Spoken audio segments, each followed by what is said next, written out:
Parfois tu te sens vide car tu donnes tout ton temps aux autres, tu t'épuises pour eux, et pourtant tu te retrouves trahi, dévalorisé, ou alors t'as l'impression d'aider dans le vide. Si tu te reconnais dans cette description, cette vidéo est pour toi. Certaines personnes se sentent vides parce qu'elles donnent sans jamais recevoir en retour. Et pourtant quand tu leur poses la question, elles te répondent toujours « Mais moi je donne naturellement, je donne de bon cœur, j'ai pas besoin d'avoir en retour. » Alors comment expliquer qu'elles se sentent quand même vides, qu'elles finissent par avoir de la rancœur envers ces personnes? Si tu prends l'habitude d'être pour les autres, pour ta famille, pour tes amis, pour parfois même des collègues ou des inconnus, d'être la personne qui aide, qui conseille, qui prend le téléphone pour donner de son temps, qui dépanne, qui va chercher à la gare alors qu'elle a autre chose à faire. Si tu prends l'habitude d'être cette personne pour les autres, viendra forcément le moment où tu te heurteras à la peur du non. La peur de dire non, je ne peux pas aujourd'hui. La peur de dire non, demande à quelqu'un d'autre. Ou la peur carrément de dire à une personne, je ne peux pas aider quelqu'un qui ne s'aide pas lui-même. Et énormément de personnes, je le vois en coaching, ont cette peur du non. Elles ont cette peur de dire non aux autres, de leur dire je ne peux pas, soit parce qu'elles ont peur de passer pour une personne égoïste, ou carrément que les liens s'arrêtent. Et donc elles finissent par éteindre cette petite voix qui leur dit non, je suis pas à l'aise avec ça, je donne trop, je suis pas bien, je vais prendre du temps pour moi. Elles éteignent cette voix et elles puisent dans leurs ressources. Elles donnent aux autres, elles donnent aux autres, elles donnent aux autres. Elles ne s'écoutent pas, elles ne prennent pas soin d'elles, et elles finissent par passer les besoins des autres avant les leurs. Alors qu'est-ce qui se passe à votre avis ?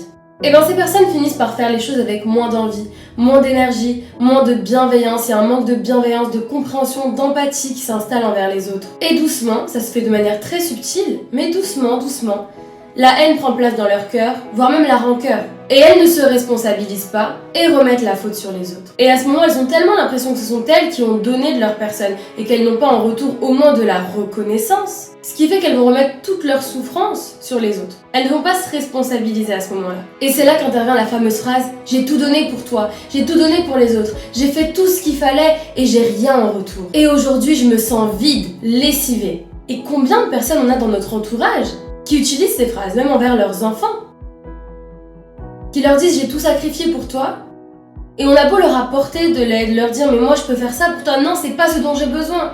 D'accord, mais alors de quoi tu as besoin? Quand on leur dit « mais je te donne pas assez, tu ne reçois pas assez d'attention, tu aides les autres, on ne t'aide pas », elles répondent « non, mais moi j'ai pas besoin, je donne de bon cœur ». Et c'est ici que moi je vous apporte la clarté, c'est ici que la représentation qu'on se fait de ce qu'on reçoit est erronée. Ces personnes, et si tu te reconnais dans ce que je décris, je vais te tutoyer, tu ne reçois pas assez.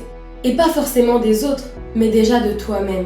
Pour pouvoir donner vraiment, sans attendre en retour, il faut prendre soin de soi. Il faut prendre soin de ses propres besoins.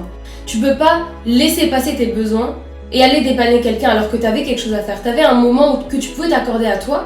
Mais non, tu vas laisser cette opportunité passer, prendre soin des besoins de l'autre et ne pas prendre soin de tes besoins. Si tu veux donner vraiment de bon cœur, tu dois prendre soin de toi. Sinon t'es à vide, pour le coup t'es à vide et tu creuses un peu ton découvert. Tu creuses ton découvert et tu attends inconsciemment que les autres te remboursent. Que les autres te remboursent ce que tu as dépensé. Parce qu'en fait, tu ne peux pas dépenser, c'est comme dans un compte bancaire, tu ne peux pas dépenser sans avoir quelque chose qui vient renflouer les caisses. Sinon tu te retrouves à découvert, t'essayes de le combler mais t'es toujours à découvert, t'es toujours à sec. Alors que si tu prends soin de toi, de ta santé, de tes finances, de ta foi, de ton cœur, de tes projets, de tes loisirs, tu finis par avoir tellement de gratitude, de reconnaissance que tu donnes par pure bonté, par pure bienveillance parce que c'est du plus. C'est du plus que tu vas te distribuer. Et c'est là que tu finis par déborder d'énergie, déborder d'amour, déborder de bienveillance et que tu peux donner. Et c'est d'ailleurs pour ça qu'on dit que charité bien ordonnée commence par soi-même. C'est pas une question d'égoïste, c'est une question de savoir prioriser, se prioriser pour pouvoir être pleinement disponible envers les autres. Parce que si tu ne te priorises pas, t'es pas pleinement disponible. Il faut te poser la question, est-ce que réellement je fais ça? Est-ce que réellement je fais ça par pur altruisme, vraiment pour aider les autres? Ou est-ce que je me dis que si je ne le fais pas, on va m'en vouloir? Ou que si je ne le fais pas, je vais pas être acceptée? Pose-toi la question et demande-toi, si je réponds non, si je réponds que je peux pas, quelle est ma valeur? Est-ce qu'elle reste toujours là, ma valeur, ou est-ce que j'ai l'impression que tout à coup je serai plus assez intéressante pour les autres? Est-ce que tu penses que tes relations sont nourries juste par l'aide que tu apportes aux autres? À tes parents, à ta famille, à tes amis? Est-ce que tu penses que c'est le seul moyen de te valoriser? Sache une chose, c'est qu'une personne qui t'aime pour ce que tu es, justement, j'ai dit dans cette phrase, elle t'aime pour ce que tu es. Elle ne t'aime pas pour l'aide que tu peux lui apporter. Bien sûr, tu peux apporter ton aide aux autres, évidemment. Mais à partir du moment où ça devient une corvée pour toi, ou alors qu'une fois que tu as apporté ton aide, tu sens un vide et tu te dis « j'aide toujours les autres et finalement, ça me suffit pas. Il y a un problème. J'ai l'impression de vouloir aider les autres, vraiment, c'est sincère, je dis pas que c'est pas sincère de ton côté. Mais que, malgré tout, tu ressens un poids qui pèse sur tes épaules, comme si t'avais la responsabilité du poids des autres, du poids du monde, et que t'avais beau faire absolument tout, et parfois même trop, on se rendait pas compte de ce que tu faisais.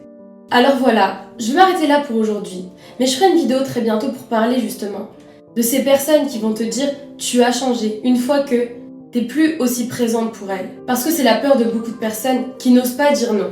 Et on va apprendre sur cette chaîne à dire non, sans remettre en doute notre bienveillance. Parce qu'on est dans la team bienveillance. Mais parfois, pour donner un vrai oui à quelqu'un, il faut savoir dire non. Il faut savoir dire non ou reporter. Voilà, j'espère que cette vidéo vous aura plu. N'hésitez pas à me laisser un commentaire si vous reconnaissez ou peu importe si ça vous a aidé, à la partager sur vos réseaux sociaux, sur vos groupes WhatsApp. Vraiment, si ça peut faire du bien à quelqu'un ou si ça peut faire passer un petit message, pourquoi pas. Partagez ça, ça peut aider, ça peut toujours aider. Si ça a aidé au moins une personne, moi j'ai rempli mon boulot, donc je suis vraiment satisfaite.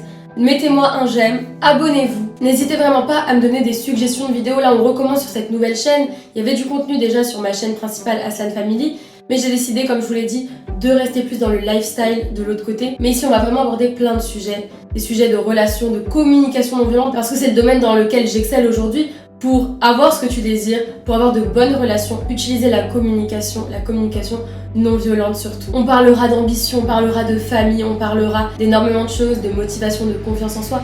Abonne-toi et rejoins la team bienveillance. En ce qui me concerne, je pars tout de suite pour un coaching. J'avais un challenge de faire cette vidéo en moins de 20 minutes et c'est un challenge qui est relevé. A très vite et passez une bonne fin de journée ou un bon début de journée, je sais pas à quelle heure vous regardez cette vidéo. Et en tout cas, moi je vous dis à très bientôt.